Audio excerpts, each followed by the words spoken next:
Hej, vi er gruppe 15B. Vores casevirksomhed er Vinted. Vinted er en online platform, hvor brugere kan købe og sælge brugt tøj. Vi har valgt at fokusere på kvinder i Danmark i en alder af 18-30 år, som handler på Vinted.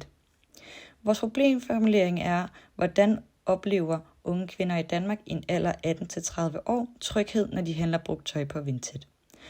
Vores underspørgsmål er, hvilke forventninger har unge til sikkerhed, når de køber brugt tøj på Vinted? Hvad betyder usikkerhed for brugerne, når de handler hos Vinted? Og hvordan definerer de tryghed, når de køber brugt tøj på Vinted? Nu vil vi vise vores undersøgelsesdesign, som beskriver processen for vores analyse. Efter at have lavet vores problemformulering, valgte vi vores paradigme, og her arbejder vi inden for et socialkonstruktivistisk paradigme med en induktiv tilgang. Vi ønsker at forstå, hvordan unge kvinder oplever og fortolker tryghed. Vi bevæger os fra et empiristisk grundlag frem mod en teori. Først indsamler vi empiri, og efter kan vi opstille en hypotese og vælge en teori, som kan bidrage til at besvare vores problemformulering. Herefter gik vi i gang med at indsamle sekundær kvantitativ data for at få en forståelse af, hvem der handler på Vinted og hvorfor. Dataen hjælper os med at udarbejde vores personaer, som repræsenterer 3 typiske Vinted-brugere i vores målgruppe. Da vi havde indsamlet sekundær kvantitativ data, gik vi tilbage til vores underspørgsmål for at rette dem til, så de bedre kunne lede os til at besvare vores problemformulering. Efter gik vi i gang med at lave vores undersøgelsesdesign, som er et statistisk undersøgelsesdesign, hvor vi anvender single case study for at kunne lave en dybdegående undersøgelse af vores fænomen tryghed. For at undersøge dette fænomen og indsamle empiri, vil vi anvende primært kvalitativ data i en form af semistrukturerede interviews som vores dataindsamlingsmetode. Vi vil interviewe informanterne, der befinder sig i denne målgruppe, vi har defineret. Her vil vi interviewe personer, vi kender, som handler på Vinted. Vi indsamler data fra bekendte personer gør, at de kan være mere åbne over for os og føle sig mere trygge, når vi stiller spørgsmål.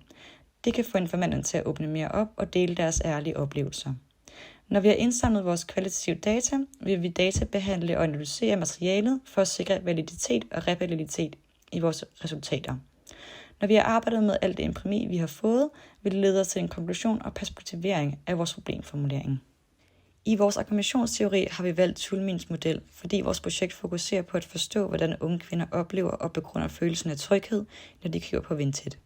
Modellen giver os mulighed for at opdele deltagernes udsagn i påstand, data og underliggende antagelser, hvilket afslører de tankemønstre, der ligger bag deres følelser af sikkerhed og usikkerhed. Det hjælper os ikke kun med at fortolke, hvad de føler, men også, hvorfor de føler det, hvilket er i tråd med vores konstruktivistiske tilgang.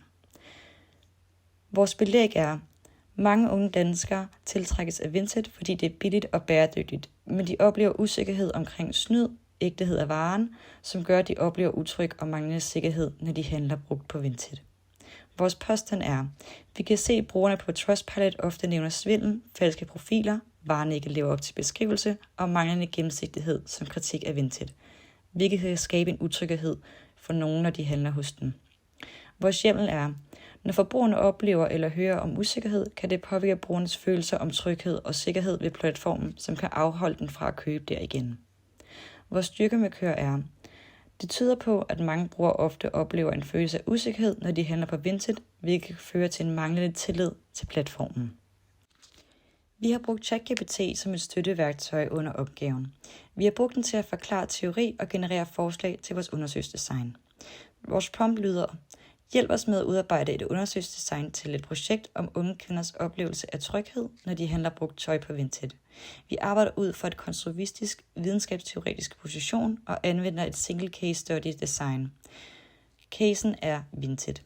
Vi indsamler både primære data, kvalitative interviews og sekundære data, desk research og kvantitative rapporter. Vores udbytte har været, at vi har fået flere eksempler på, hvordan vores undersøgelsesdesign kan opbygges, og dermed har vi kunnet lave vores egen undersøgelsesdesign. Tak fordi I lyttede med.